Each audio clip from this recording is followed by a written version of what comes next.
Welcome to our now starting Cycle and Kayak Coastal Maine Zoom webinar. Happy to have those of you who have joined, and we'll welcome, looks like a couple more have just jumped in. I'm Steve Grace. I've been now with Grasshopper for just going on 5 years in a variety of roles and responsibilities. My current role is being shanghaied in Southeast Asia, in Malaysia. I've been living in Asia for 8 years, and the last year of COVID, I came to Penang on the island of Georgetown on the island of Penang in Malaysia just 13 months ago on a 2-month holiday, a little like Gilligan's Island, and I've been here a year now. Beautiful UNESCO World Heritage Town, and I'll be hosting and walking us through the webinar this afternoon. Here 8 a.m., joined by 2 great friends and colleagues in North America, my nephew, Steve Grace, and Norman Patry, who will be our co-host and experts, actually, for the half hour. Steve, good afternoon, I guess, in Port Townsend. Hey there. Hey, everybody. So you can think of me as Steve, too, if that helps. I'm sorry for the name confusion. So I'm the author of many books on a variety of topics, from human history to natural history, from urban development to sustainable food, from river conservation to marine science. I'm also a nature photographer, and I've worked on documentary films, and I'm a nature and science educator. And for about the past 15 years, I've been involved in the travel business. I've been leading tours around the world because I love traveling with people and sharing adventures and experiences with them.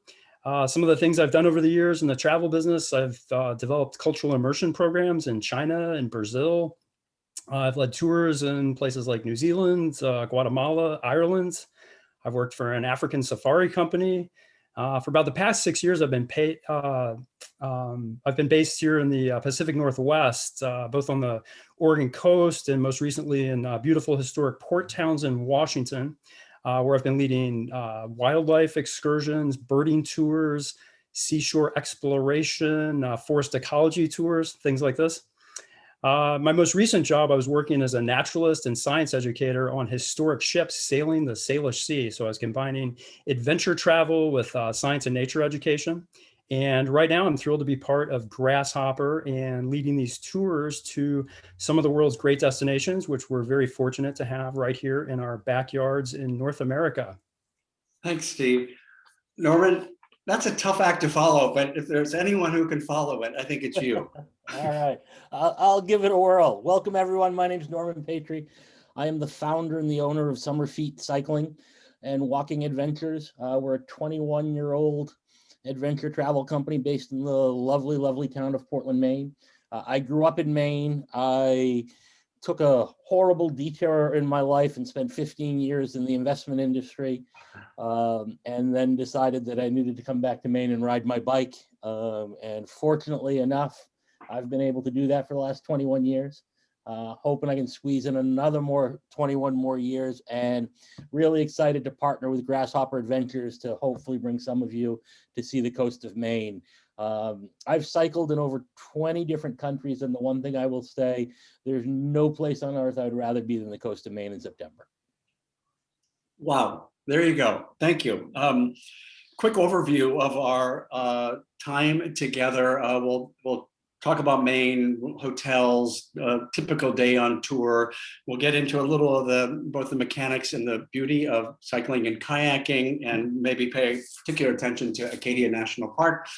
And there'll be time at the end for questions and answers. And if you've joined us on previous webinars, you know I often have a hard time figuring out where they are on the Zoom, in the Zoom dialog box.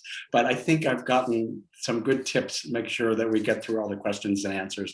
Before we get started, I've done a video about our upcoming exploits in Maine, and we'll share that with you right now.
Oh, thank you to all those partners for allowing use of their video.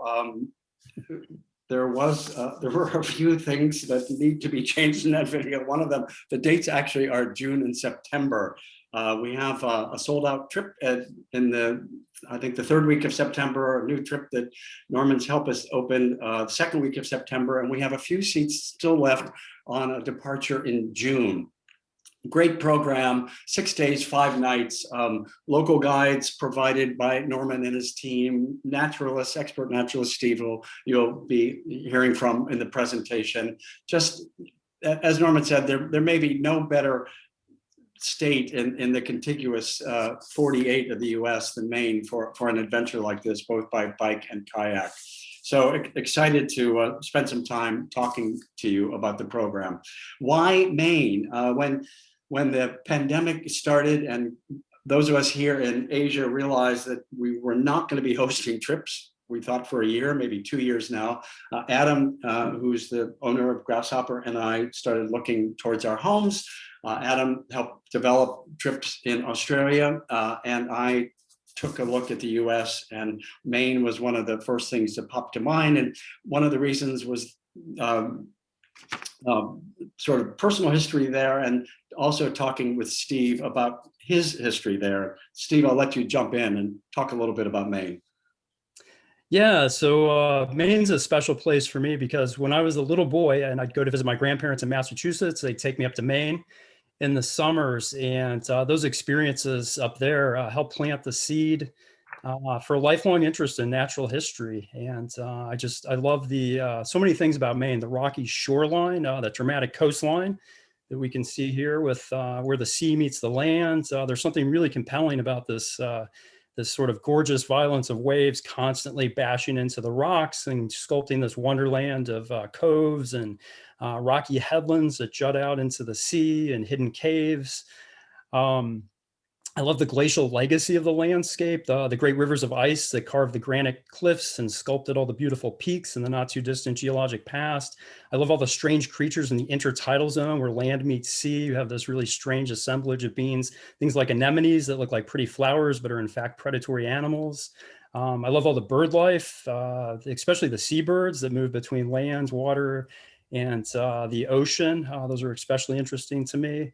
And all the different wildlife encounters, the ability to see sea mammals in the ocean, things like porpoises and seals, and the charismatic megafauna on land, like the moose and the bears.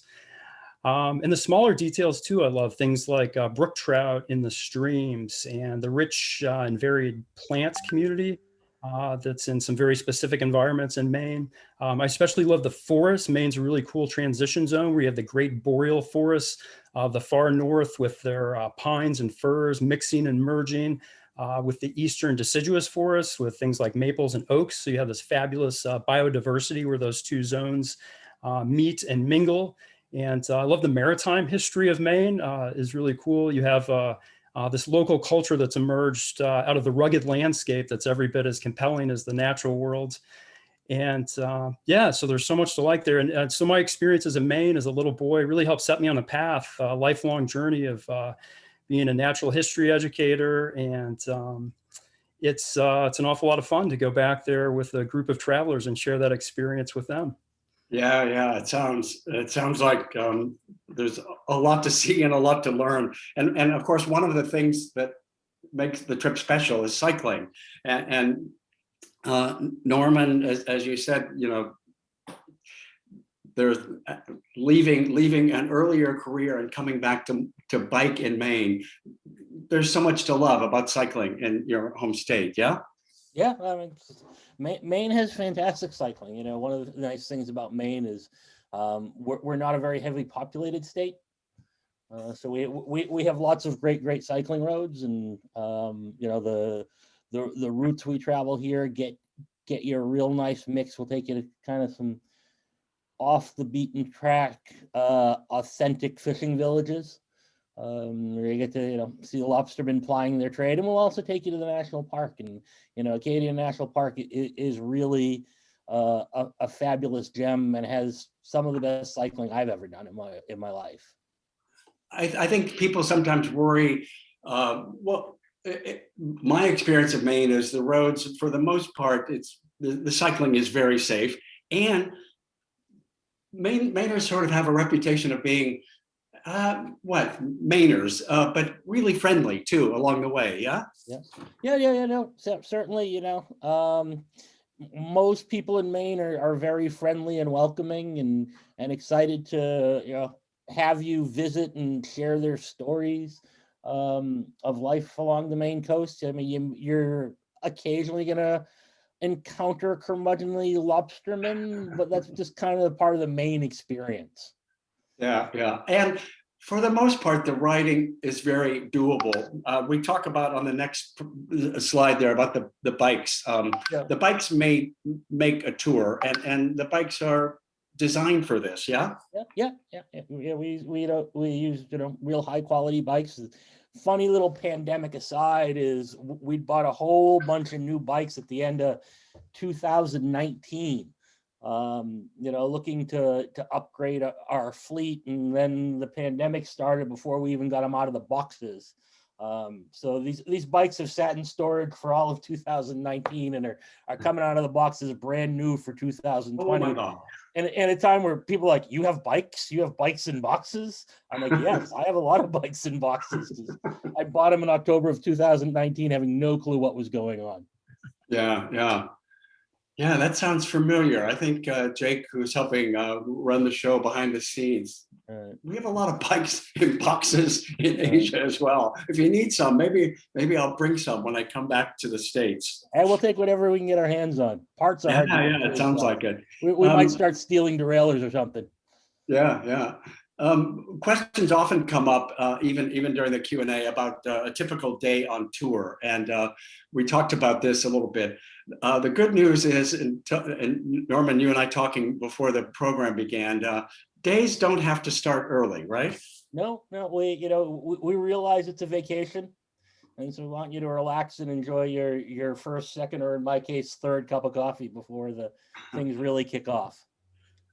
Yeah. So and I think the time I've been with Grasshopper, there seem to be people who just completely understand, I can do this.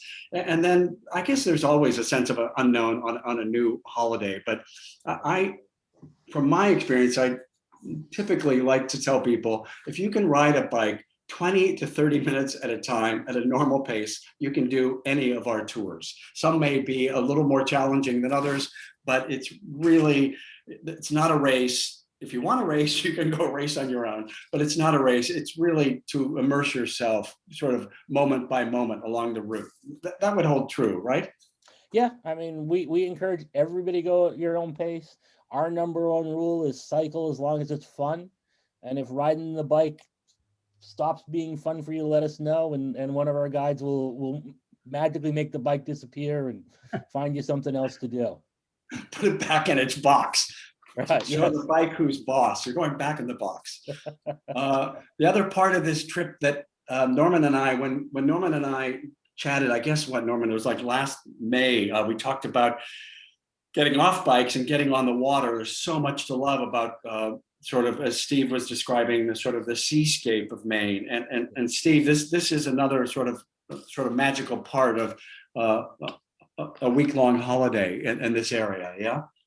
Yeah, for sure. I'm excited about this kayaking trip. This will be really nice, just a nice counterpoint to the land-based biking. It'll be great to get out on the water. We'll have local expert guides, so they'll be able to take us to the best spots and help us navigate the tides and the weather, and safely get us around to the best wildlife viewing opportunities. So we'll be looking for sea mammals, for seals, both gray seals and harbor seals.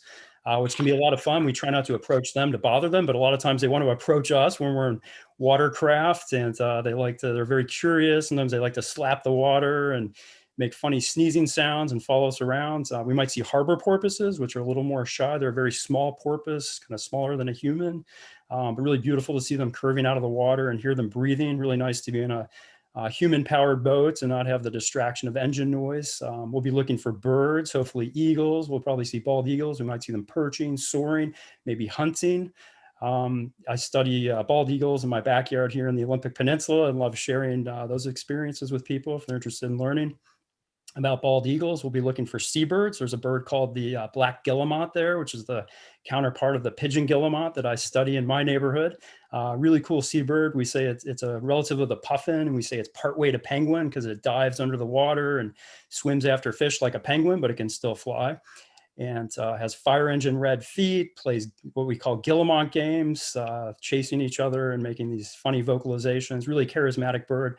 So just lots of fun natural history things to explore there. We can poke around in the intertidal zone and look at some of those creatures I talked about earlier that live in that strange world of rock pools and seaweed forests and eelgrass meadows, and learn about their stories. So yeah, I have endless enthusiasm for life at the ocean's edge, and I'm happy to share that with people. But it's also just sometimes just a nice time to reflect and just absorb all the beautiful scenery. And the kayaking scenery is right in the shadow of Acadia National Park, which is another real highlight of the trip, and lots of history there, right? Yeah. For sure, yeah. So that's great. So yeah, after the kayak, we'll be heading to Acadia, and so yeah, really storied history there. First national park east of the Mississippi. Had a lot of famous champions, wealthy industrialists like the Rockefellers, and also iconic conservationists, people like Teddy Roosevelt. And we've got John D. Rockefeller Jr. So he used his father's oil fortune because he had this love of riding horse-drawn carriages for beautiful natural areas. So he took it upon himself to build this really elaborate system of roads, 40 plus miles, maybe 47 miles of so-called carriage roads. And they're really elegantly constructed. This was an engineering marvel of the day. And you can see this beautiful stone masonry here, almost like beautiful like Roman aqueducts. And the idea was to make these roads sort of merge and blend with the natural landscape instead of just sort of like blasting, through the natural terrain. So they really complement the natural beauty of the park. So you have these really well-crafted roads, extraordinary wildlife viewing opportunities. We can stop and look at, waterfalls and streams, and be looking for tremendous bird life and wildlife. And best of all, there's no motorized vehicles on these roads. So you've got extraordinarily well-crafted, beautifully made roads that are masterworks of engineering, an incredibly beautiful natural environment with lots of wildlife viewing opportunities, and maybe best of all, no motorized traffic. So I think that combines for biking bliss, right? It's hard to imagine a better biking scenario than that. and the cool thing, another cool thing about this trip, Norman, are the places we stay. We talked about this a little beforehand. Maine is known. Was Maine the first to like really get in the historic quaint inn business? We may have been right up there. Certainly, Maine became a tourist destination in the 1800s. I mean, there was regular steamship service from Boston and New York to Portland to Bar Harbor. Certainly the sailing days went away, and then you had all these grand sea captains' homes that you needed to do something with. So like seamanship, we certainly have a long history of hospitality to people from away. Yeah, it sounds fantastic. The other one of the other highlights is the town of Camden itself, and you've got some thoughts about Camden, Norman. Yeah, I mean, if you're sitting home watching this webinar and you have this image in your head of what the perfect, quaint New England seaside town is, you're thinking about Camden, Maine. It is that picture postcard perfect. Which probably makes Mainers crazy, but we'll save that for a late night second cocktail conversation. Right? Everything, quintessential Maine. Yeah, it's funny. That's a great view of Camden Harbor right there. So, one of the nice things about Camden is you've got this charming harbor, and you can see we're up. And just beyond the town of Camden are the Camden Hills. And I'll toss this out for people to debate or discuss it as they will. A number of people will tell you that Cadillac Mountain in Acadia National Park is the first place in the United States to see the sunrise. First place on the eastern seaboard to see the sunrise. And I will tell you that the people of Camden will disagree with that or quibble with that, because they say that since Cadillac Mountain is on Mount Desert Island, it's not on the eastern seaboard, and that distinction actually belongs to Mount Batty. Well, this is a discussion or a debate worth being prepared for. This is good information, right? Right. Yeah. Another highlight of the trip is the schooner OLAD. To both of you, I'll just let you know we're coming up to about 5 minutes left. Steve, you've got some maritime experience on similar schooners, yeah? Yeah, this looks great. Very similar to ships I've worked on. Classic schooner built in 1927. This is a wooden ship from a bygone era of craftsmanship that we just don't see anymore. I think of these as it's like being in a museum, but it's a working museum, a functioning museum, complete with all the nautical terminology. It's like learning a whole new language. You're completely immersed in that world. A whole lot of fun. We'll learn crazy terminology, not just port and starboard, but maybe even things like baggy wrinkles, my favorite nautical term. So Norman, I understand you know the captain, right? Because the captains on these ships are invariably fascinating human beings. Yeah. So I've known Aaron for over 20 years. We've been working with him as our sailing partner. So I've been on the OLAD hundreds, if not thousands of times. It's still one of my absolute favorite things to do. That is Captain Aaron. I'm thinking maybe he had a wedding to go to because his beard's looking pretty well trimmed right there. And as wild as his beard may look, he's even a bigger character than his beard is. But a heck of a sailor and a great captain. And it's always a treat to spend time on the ocean with him. Oh, fantastic. That's I think a quick summary of some of the parts of the trip. The other thing that people come to Maine for is food. And either of you want to jump in with a thought, Steve? Yeah. So Norman, is it true that so the obviously lobster is the quintessential food here. That's the iconic food, and the Maine lobster roll. This would be served cold and with mayonnaise. If somebody wanted a hot buttered lobster roll, they might have to go down to Connecticut. Is that fair to say? There are some odd outliers who try to do the Connecticut lobster roll in Maine. I mean, okay. We don't think very highly of them, but right, yeah. And what if someone we were thought about building a wall to keep people from Connecticut out and their lobster rolls, but decided it's too much work. Right. And what if someone were to want chowder flavored with tomato instead of potato? How serious would that be in Maine? Well, then the tour would be over. The tour's over. Okay. The guys would have no choice but to pack up and leave. That's it. Okay. We can't be a party to that. One of the things I'll say about food in Maine is we have an amazing local food scene, both from the ocean and local small scale farming.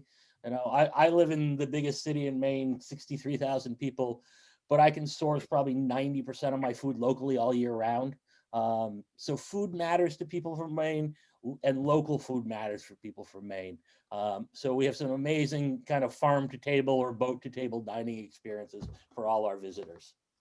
Yeah, I think, Norman, when we started talking last year, you talked about one restaurateur in particular whose restaurant in Maine really helped, maybe not revolutionize, but sort of help Maine kind of rethink its farm to table and sort of the fresh foods that it presents now. Yeah. Yeah, that's true. It's a restaurant in Portland called 4th Street. Yeah, worth for people to know if they have an extra day or two to spend in Portland. Coming up on the bottom of the hour, a few more minutes to go. Recap of the trip. Oh my gosh, there's that beautiful shot where a map used to be. 6 days, 5 nights. There is still space in June. Happy to answer questions here on the webinar, or to have you call or email Grasshopper at the conclusion. Norman, we talked briefly about Maine opening up, and it sounds like that it's May 1st, right? In terms of travel tips for people. Yeah, so as of May 1st, anybody from the United States can come to Maine without a quarantine, without a test, or without proof of a vaccination. Fantastic. And that So includes we're pretty people much from open for Southeast Asia? that I don't know about. Yeah. I'm joking. I'm going Yeah. to come back, get vaccinated. Yeah. I'll be good. I'll do my part. If there are any of you who are thinking, gosh, I wish I could get my family to do this, we're happy to do private or group Zoom conversations with you. And that would be contacting Melanie, who's our sales guru everyone's a guru to me, our sales guru, ship guru, bike guru, me. I don't know what I am, host slash guru, Melanie, or to phone our office in the US. Happy to help any way we can to convince family, friends, and others to join. We have a question. Is it okay to join as a solo traveler? Yes, it is okay to join as a solo traveler. And I think Melanie may be the best person to answer the question as to how that works. I think there's information on the Grasshopper website about solo travelers. I think you can sign up to share a room or sign up to go solo. And I think there's a small single supplement with that. But that would be a question if you could email it to us, or if your email address is available, we can follow up with that afterwards. Any other, I'm just looking here. Oh, do you recommend bring your own bike, shoes, and pedals? Wow, good question. Norman? Yeah, I was just typing a response, but I can chat it out instead of chatting it out. You feel free to bring your own bike, shoes, and pedals. We do have SPD pedals, so your standard kind of spin bike pedal. We have those, plenty of those. But if you do ride a different style pedal, we do recommend that you bring both those pedals and your shoes. I would say the coast of Maine is not particularly hilly, but by the same token, it is not at all flat. So undulating, rolling. Gently rolling is how we like to describe Gently it. rolling Or, and as we say, undulating. it'll roll a bit on you. We have a question about options for longer rides. Can do, right? Yeah. There's always option to add a few more miles on. That's for sure. Somebody asked about how many guides. It's usually a guide for 7. Plus, Steve's on the trip. I think there'll be no shortage of help on this. Yeah, Norman? Yeah, so we'll have 2 Summerfeet staff as well as Steve there. Yeah, fantastic. So SPDs, do I need to request those pedals if he has SPDs? Yeah, we would ask that, if you want SPDs, just let us know through Grasshopper in advance. That way we have them on your bike when we meet you, and we have a quicker start to things. Yeah, there's always that moment. I think we transfer out from Portland the first day, and there's time spent to do introduction and to get the bikes all set up to everyone's standards. And there's always time to fix that every day too. We kind of have a rolling bike mechanic station with you on tour. So lots of time to in the afternoon or morning before start of the tours to make sure bikes are properly fit. September. We just had a very important question come in, Steve. Yeah. That I'd like to address. The question is: Are there any craft beer in Maine? Oh my God! How did we not get to this earlier? I don't know. So, like I said, Portland, Maine is a town of 63,000 people, and in my town alone, we have over 25 makers of craft alcohol.